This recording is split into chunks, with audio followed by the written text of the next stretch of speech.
Everett Rowe only bent down to pick up the $1 bill that Vivian Sterling Harrington had thrown at his feet, while the entire glass lobby of Harrington Meridian erupted in laughter around him. She called him a single father who needed spare change, then scribbled her signature across a release form just to get him out of the building before her billion-dollar meeting began. Vivian had no idea that the signature she gave in contempt had just handed Everett the right to open a sealed lower level that had been locked away for 19 years. And before midnight arrived, the man she treated as worthless would be holding the $2.4 billion secret that her own family had spent 2 decades trying to bury. If you enjoy stories where quiet, overlooked people end up holding all the power, press subscribe now so you never miss how this one ends. The lobby of Harrington Meridian Group rose 5 stories of glass and pale stone above downtown Chicago, and on a gray Tuesday morning it filled with the particular hush that surrounded serious money. Everett Rowe walked through the revolving doors carrying a worn canvas bag of folders, his boots still faintly marked with dust from the site he had spent 3 weeks inspecting, and the security guards at the front desk tracked him the way people track something that does not belong. He was 38 years old, broad-shouldered in the unremarkable way of a man who worked with his hands, and he had learned long ago not to explain himself to people who had already decided who he was. He was there to deliver a technical report on an aging annex building the company planned to demolish within the month. A routine handoff that should have taken 10 minutes and ended with a signature and a handshake. Instead, he found himself standing at the edge of a small crowd of advisors, attorneys, and investors, all of them orbiting a woman who moved through the lobby like weather. Vivian Sterling Harrington was 34, dressed in ivory-tailored wool, her heels striking the marble floor in a rhythm that seemed to announce her own importance before she ever spoke a word. She was preparing to close the sale of the old annex property to a fund called Ashford Crown Capital, and the timing of the deal left no room in her schedule for a contractor with dirt still on his boots. Everett approached anyway, holding out the folder, and told her as plainly as he could that the annex was not simply an abandoned storage building. He explained that the underlying structure showed signs of a subgrade system that did not match anything listed in the company's asset records, and that whoever handled the demolition permit needed to know that before crews went anywhere near it. Vivian barely looked at him. She was already annoyed by the delay, already thinking about the investors waiting upstairs, and she decided within seconds that Everett was simply another contractor trying to stretch out a contract for a few more weeks of pay. A junior executive near her laughed under his breath and murmured something about consultants who invent problems to invoice for solutions, and the sound of it rippled through the small crowd like a private joke everyone had been let in on. Vivian reached into her handbag, pulled out a $1 bill, and set it on top of Everett's folder with the flat precision of someone closing a transaction. She told him that this was his final consulting fee, and that he was welcome to keep the change.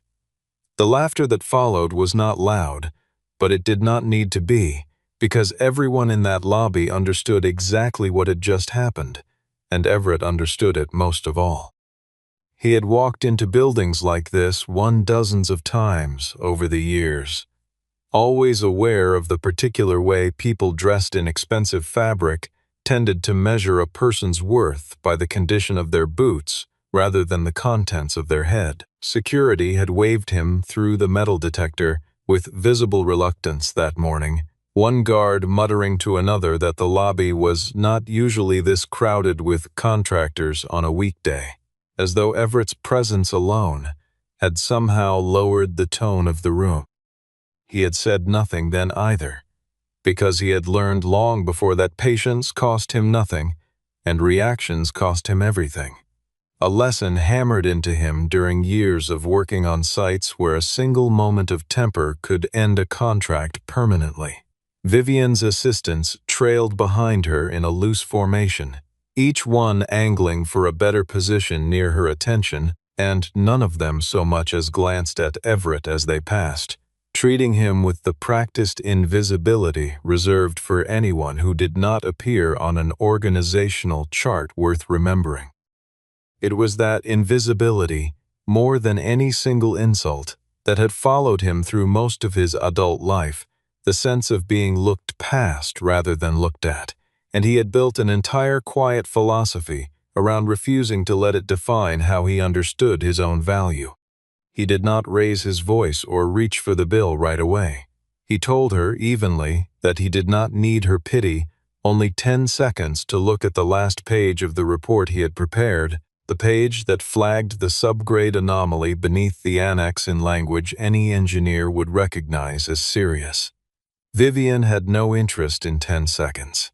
She was already late, already thinking about the roomful of people waiting for her upstairs, and she gestured for her chief financial officer, a lean, watchful man named Grant Ellison, to hand her something quick to sign so the whole encounter could end.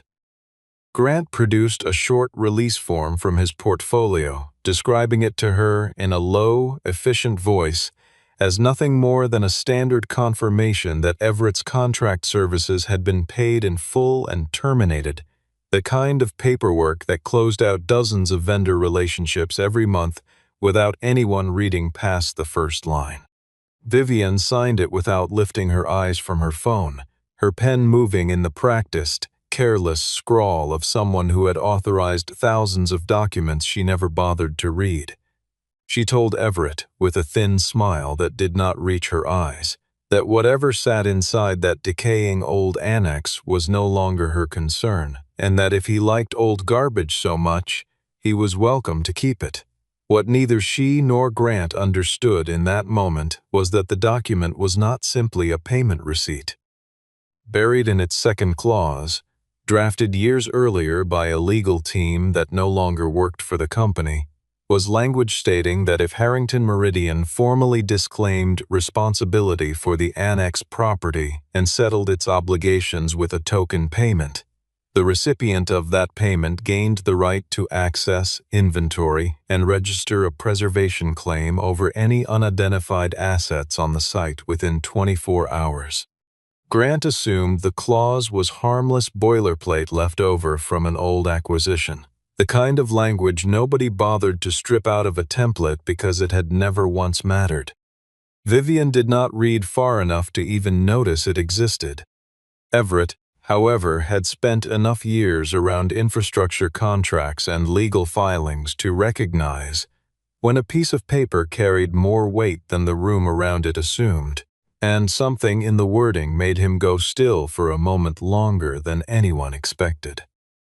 He said nothing about it there in the lobby, because saying something would have meant arguing with a woman who had already decided the conversation was over, and arguing had never gotten him anywhere with people like her. He folded the dollar bill once, slid it into his shirt pocket alongside the signed release, gathered his folder, and walked out through the revolving doors without another word, while behind him the lobby had already moved on to more important things. Everett sat in his aging sedan across the street for a long moment before starting the engine, the kind of stillness that came from a man deciding whether a small humiliation was worth carrying home with him. His phone buzzed with a short call from his daughter, Lila, who wanted to know if he would be back in time to help with a school project due later that week, and the sound of her voice softened something in his jaw that the laughter in the lobby had tightened.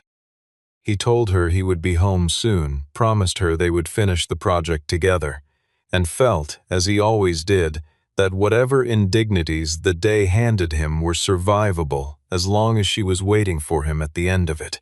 He was not a wealthy man, and he had made peace with that fact years earlier, but he had never once mistaken a thin bank account for a thin mind, and today's encounter had reminded him exactly why that distinction mattered.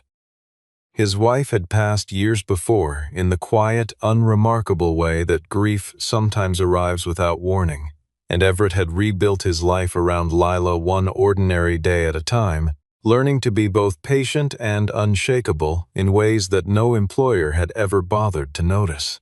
He had walked away from steady work with the military, and later with a private airfield contractor, because the hours made it impossible to be present for his daughter.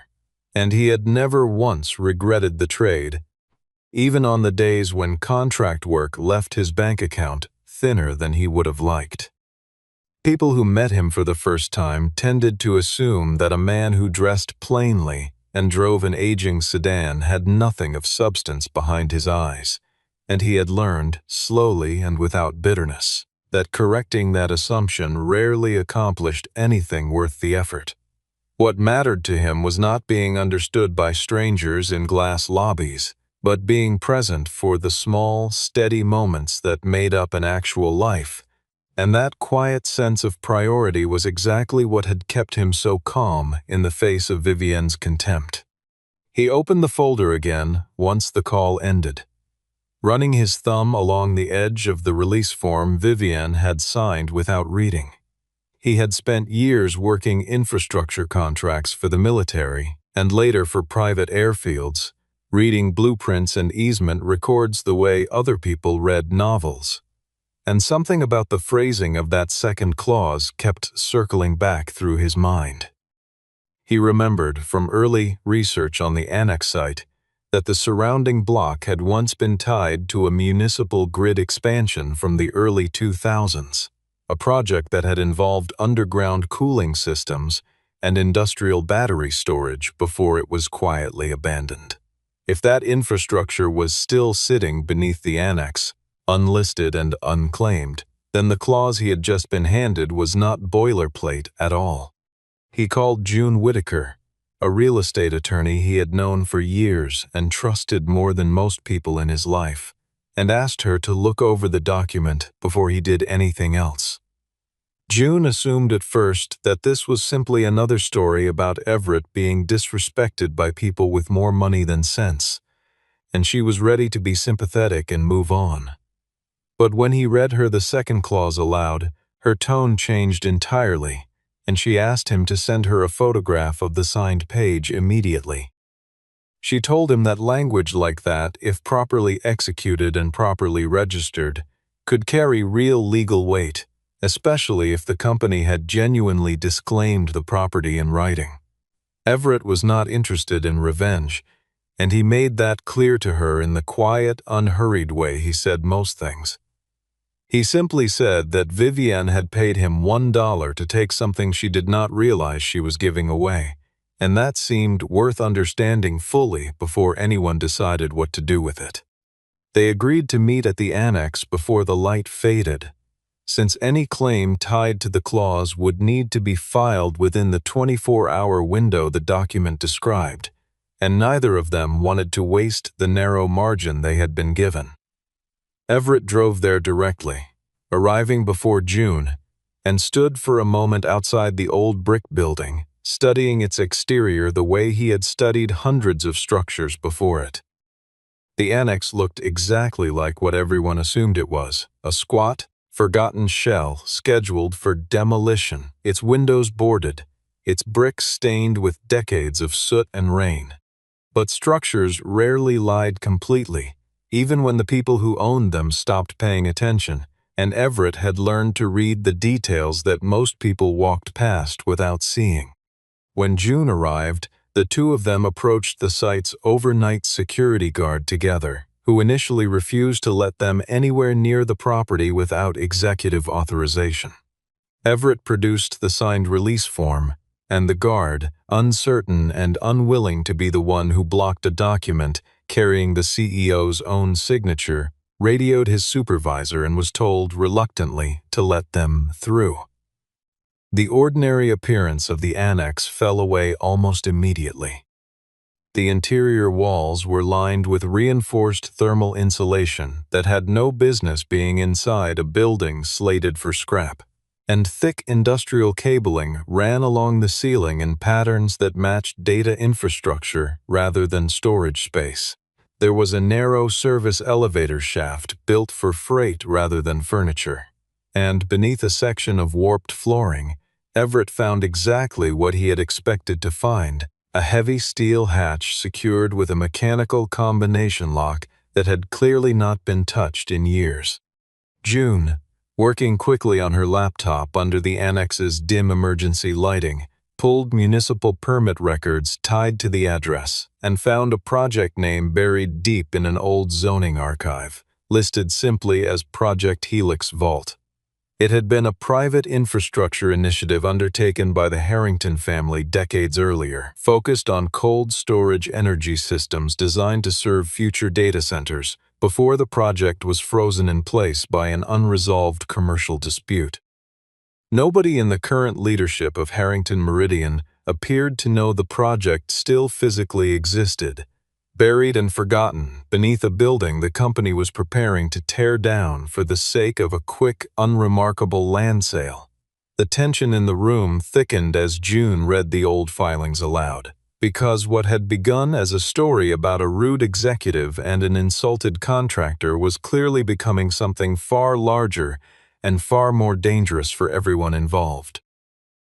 Everett walked the perimeter of the lower corridor while June continued digging through the archive, running his flashlight along seams in the concrete that told him more than any spreadsheet ever could.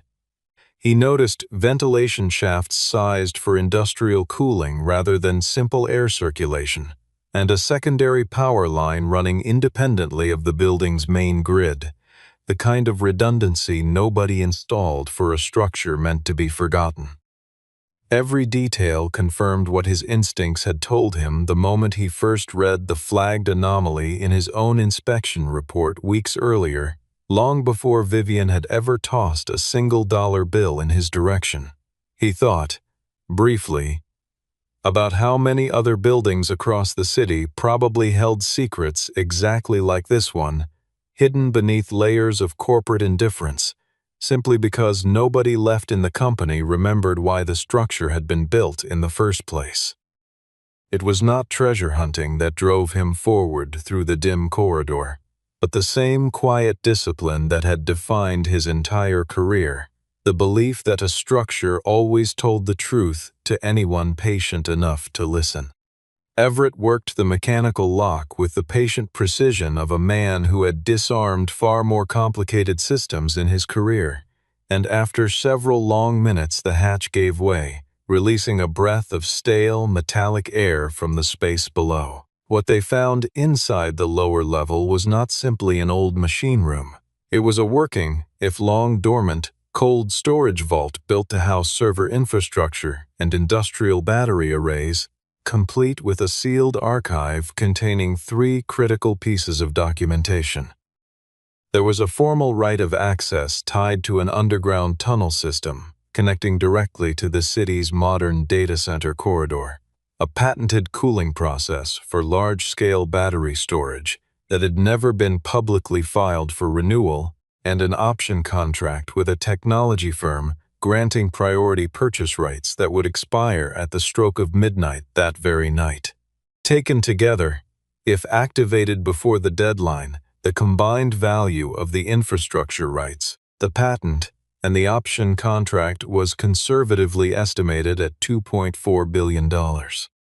Everett checked the time on his phone, then looked at June, both of them understanding, without needing to say it aloud, that they had only a handful of hours left to act, and that everything now depended on how quickly the paperwork could move. June explained, crouched beside the old archive cabinet with documents spread across her knees, that filing a preservation claim under a clause this old would almost certainly draw immediate scrutiny from the company's legal department the moment anyone noticed the activity.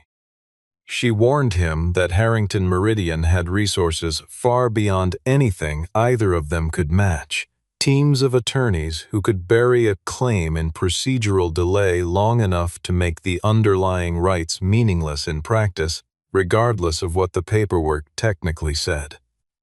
Everett listened without alarm, because he had already decided, somewhere in the walk down that corridor, that he was not interested in fighting a prolonged war of attrition against a corporation with more lawyers than he had ever met in his life.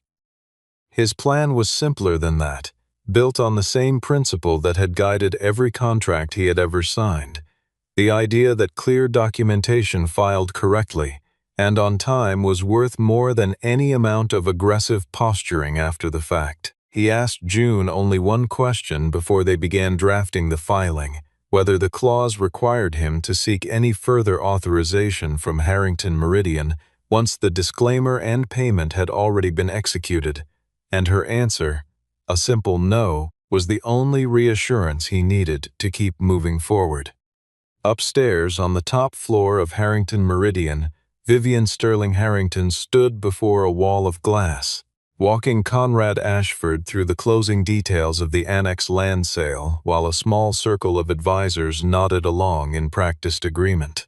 Conrad was the chairman of Ashford Crown Capital, a soft-spoken but formidable investor whose fund had been quietly preparing to withdraw its broader stake in Harrington Meridian, unless the company's financial reporting cleaned itself up considerably. Vivian wanted the annex sale finalized quickly and cheaply because it would tidy up the balance sheet ahead of an upcoming shareholder review, and Grant Ellison had been pushing her all afternoon to sign the final documents without delay.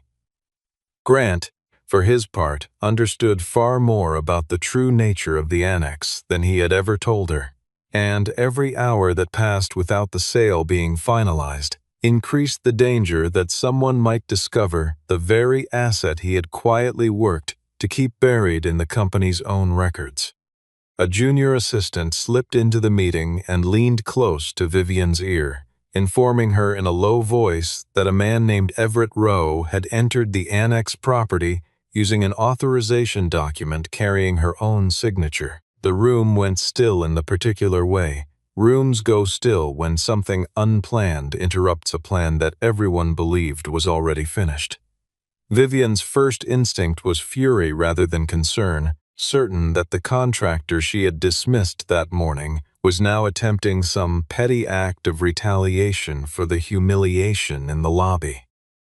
Grant's reaction was different and far more revealing, his face draining of color for just a moment before he recovered his composure and urged Vivian to call security immediately and revoke whatever authorization Everett was supposedly holding.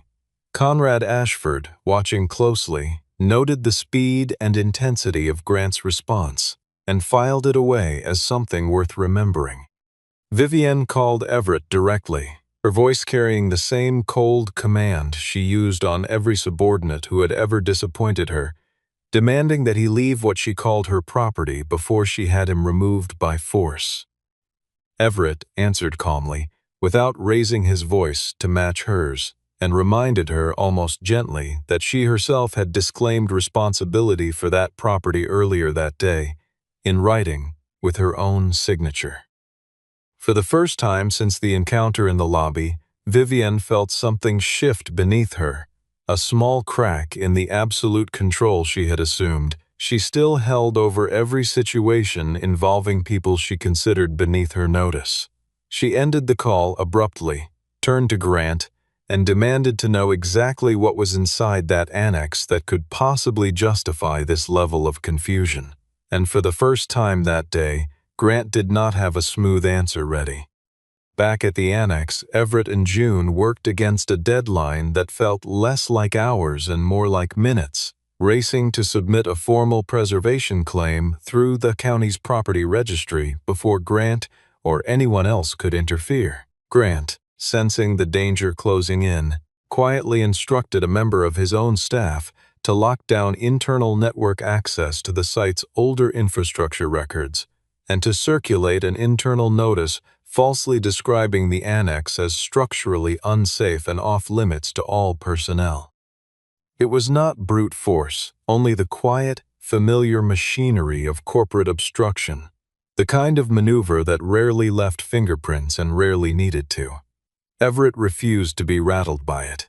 He had spent years navigating exactly this sort of administrative resistance on far more sensitive sites, and he simply switched to an older maintenance corridor listed on decades-old blueprints that predated whatever system Grant had just locked down.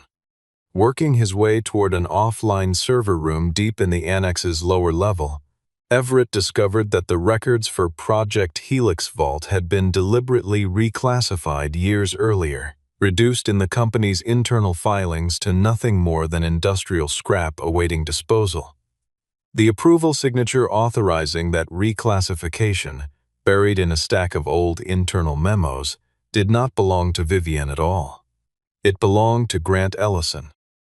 June, working furiously against the clock from her laptop, submitted the emergency preservation filing through the county registry's online portal, only to be met with a final requirement neither of them had anticipated: a request for the original project identification code used to authorize the site at its inception. That code, Everett realized with a jolt, was not stored anywhere digital. It was stamped into a small metal plate, bolted to the housing of the vault's central cooling unit, a detail so obscure that only someone who had physically stood in that room would ever think to look for it. He moved quickly back through the corridor, found the plate exactly where his instincts told him it would be, and read the code aloud to June over the phone while she entered it into the final field of the registry submission. The clock on her screen read 11:41 when the confirmation finally loaded, the numbers glowing faintly in the dim light of the old machine room like something out of a countdown neither of them had chosen to be part of. Vivian arrived at the annex not long after, trailed by Grant and, at his own insistence, by Conrad Ashford, who wanted to see with his own eyes exactly what kind of asset had thrown his investment partner into such visible disarray. Gone was the polished glass lobby that had framed Vivian's power so effectively that morning. In its place stood cold concrete, exposed cabling, and the low hum of machinery that had clearly not powered down completely in all its years of neglect, and the mismatch between the woman and her surroundings was impossible to ignore. She faced Everett directly, trying to summon the same commanding tone that had worked so effortlessly on him hours earlier, and offered him $50,000 to walk away and cancel whatever filing he had submitted. When he declined without hesitation, she raised the number to $500,000, her voice tightening with something closer to disbelief than negotiation, as though the very idea that money could fail to move him was more disorienting than the asset itself. Everett told her, without anger and without triumph, that she could not buy back something she had thrown away believing it was worthless. Vivian looked around the cold, humming room as though seeing it for the first time, taking in the exposed cabling and the low, steady thrum of machinery that had been running quietly beneath her family's business for far longer than she had been alive. She asked, almost involuntarily, how a facility of this scale could have existed without anyone in the current leadership ever learning about it, and the question hung in the air a moment too long before anyone answered. Conrad Ashford was the one who finally spoke, observing dryly that a company only ever knows as much about itself as the people running it are willing to look for, and that willful ignorance was its own kind of liability no balance sheet could ever capture. Vivian absorbed the remark in silence, her jaw tightening, unaccustomed to being spoken to in that tone by anyone still standing in the same room as her. Everett watched the exchange without satisfaction, aware that whatever came next between Vivian and her own investors was no longer a matter that concerned him directly, his responsibility now limited to what he had already secured through patience rather than pride.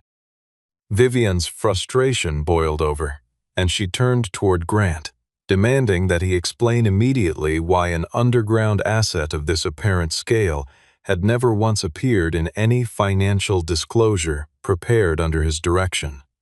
For the first time all day, Grant's composure failed him completely, and he tried instead to redirect the blame toward Everett, calling him an opportunist who had exploited a clerical loophole for personal gain. It was at that moment that June arrived, laptop in hand, presenting Conrad Ashford with a copy of the signed release form alongside the internal record trail, showing Grant's own signature on the reclassification memo that had buried Project Helix Vault in the first place. Vivienne read the documents over June's shoulder in silence, and for the first time she understood that she had not simply been outmaneuvered by the man she dismissed that morning. She had also been quietly used, for years, by the very person she trusted most with her company's finances. At 11:57, June received final confirmation that the emergency preservation filing had been accepted and formally recorded. Under the terms of the original clause, because Harrington Meridian had disclaimed responsibility for the annex through a token payment and a signed release, the first party to properly register and inventory the unidentified assets held legal standing over their control. Everett had not stolen anything. He simply held enforceable rights over a forgotten asset the company itself had abandoned, and any effort by Harrington Meridian to reclaim it would now have to run through him rather than around him. Conrad Ashford, ever the investor before anything else, immediately called for a rapid, independent valuation of the vault's contents, and the preliminary figures that came back within the hour confirmed what Everett had already suspected. A pair of outside engineers arrived shortly after, summoned by Conrad's office to verify the condition of the tunnel access and the cooling systems before anyone put a final number on paper, and they moved through the space with the same careful attention Everett had shown hours earlier.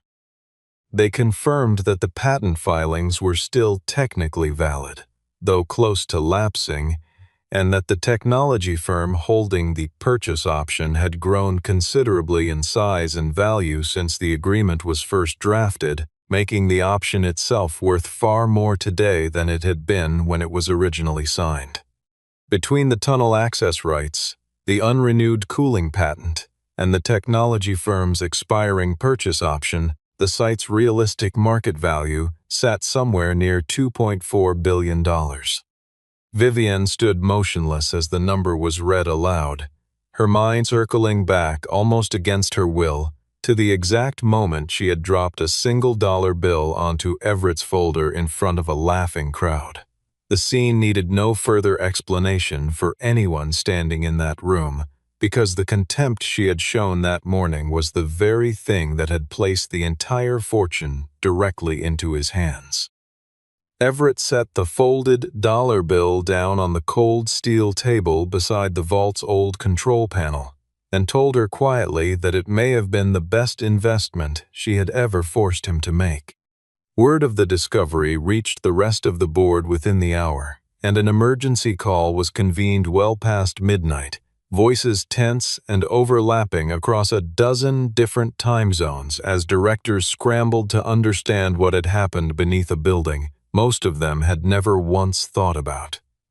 Grant attempted to steer the narrative in his own favor, insisting that Everett had effectively extorted the company by exploiting a forgotten legal technicality for personal enrichment.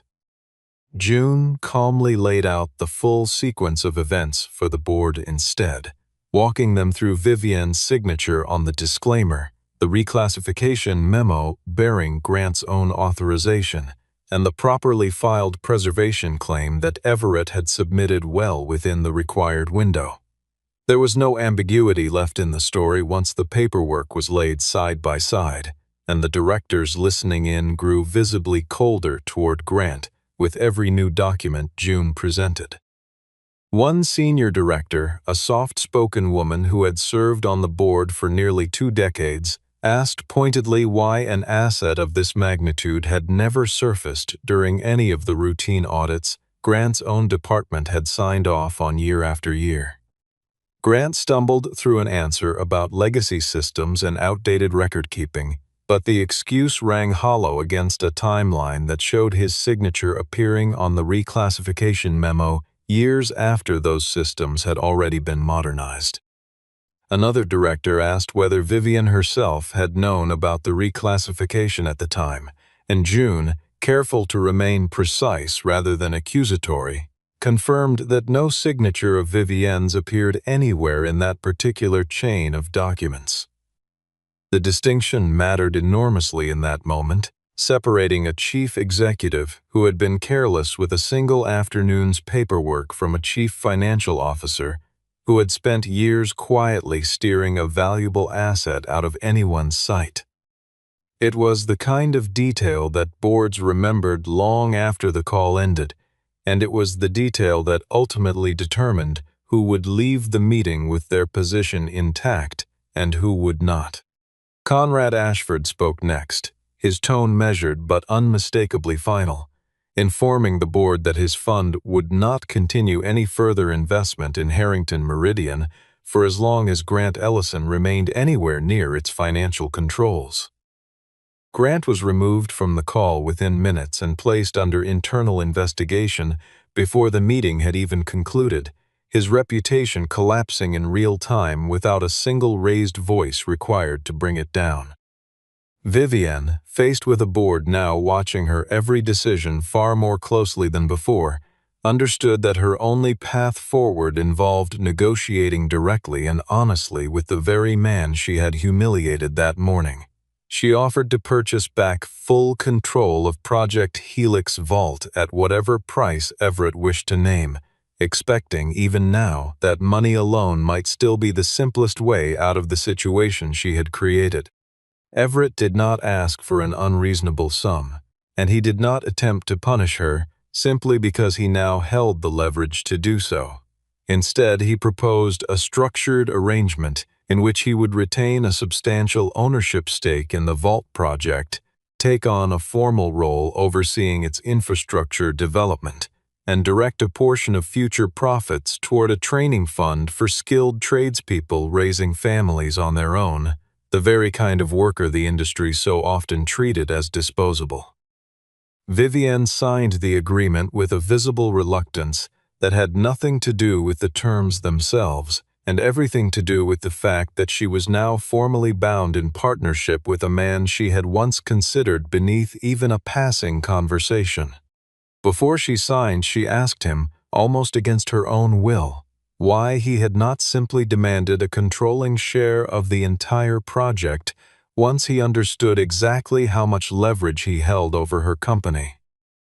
Everett considered the question carefully before answering, telling her that greed had never been the point of any of this, and that the moment he tried to strip her bare simply because he could would be the moment he became no different from the people who had spent years overlooking men like him. He added that a fair partnership built to last meant more to him than a lopsided victory that would collapse the first time a lawyer found a way to challenge it in court. Vivienne studied him for a long moment, searching his expression for the anger she still expected to find somewhere beneath his calm exterior, and finding instead only the same steady patience that had unsettled her from the very beginning of that long day. It was, in its own quiet way, more unsettling than any threat could have been, because it left her with no clear enemy to resent, only a mirror she had not asked for and could not look away from. Everett had never needed to beg for a seat at that table. By the time the sun rose, the table itself had been forced to make room for him. News outlets by morning were already reporting that Harrington Meridian had uncovered a previously unknown $2.4 billion infrastructure asset beneath one of its older properties, framing it as a fortunate and almost accidental discovery for the company. Inside the building itself, however, everyone from junior analysts to senior directors understood exactly who had actually saved that asset from being demolished into scrap, and exactly who had nearly buried it forever out of arrogance and neglect. Vivienne requested a private meeting with Everett later that day, back in the same lower level where the entire confrontation had unfolded hours earlier, though this time there was no crowd, no laughter, and no elevated ground for her to stand on. She admitted, without the polish she usually brought to every public statement, that she had judged him entirely by his clothing, his circumstances, and a single-dollar bill she had thrown at him without a second thought. Everett did not offer her easy forgiveness, and he did not need to humiliate her the way she had humiliated him earlier that day in order to feel that some balance had finally been restored. He told her simply that she did not need to like him, only that she should think twice in the future before deciding another human being was worthless, before she had any real understanding of what they were carrying. As he walked out of the building for what felt like the final time that long day, the folded dollar bill remained tucked in his shirt pocket, pressed flat from hours of handling, no longer valuable for what it could purchase, but for what it now represented. It was not a symbol of the money that had once insulted him, but a quiet reminder of the exact moment an entire empire had changed hands in silence, decided not in a boardroom full of lawyers, but in the space of a single, careless gesture that Vivienne Sterling Harrington would spend the rest of her career trying to live down. In the weeks that followed, Everett settled into his new role overseeing the redevelopment of Project Helix Vault, with the same steady, unhurried focus he had always brought to his work, treating the responsibility not as a windfall to be celebrated, but as another structure that deserved to be done right. He hired local tradespeople for the renovation whenever possible, insisted on safety standards well beyond what the original permits required, and set aside the promised portion of future profits to fund technical training scholarships for parents raising children without a partner beside them, the exact kind of support that had never once been offered to him. Lila noticed the change in her father's schedule long before she understood the reason behind it, delighted simply that he was home for dinner more often, and that the tired lines around his eyes seemed to ease with each passing week.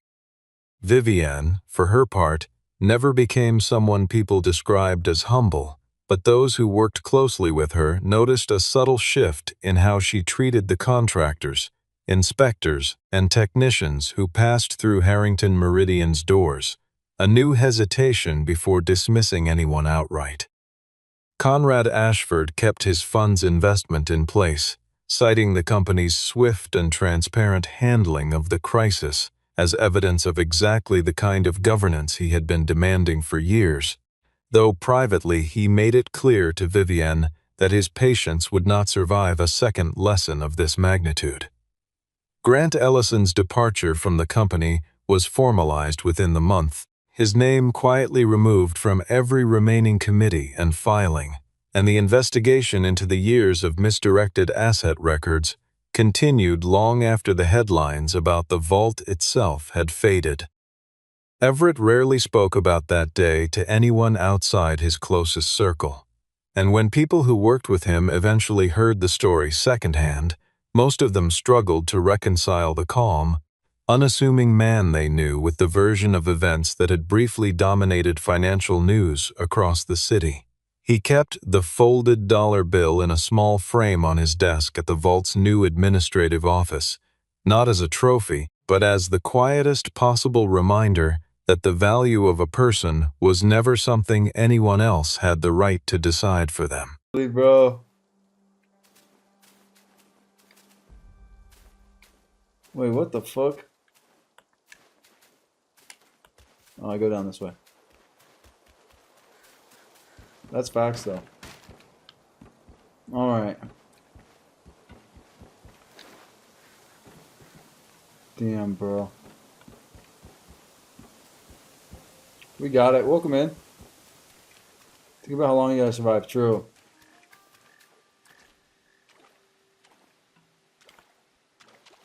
I might have to start switching to the pillar stance, too. Oh my gosh, that's a horrible.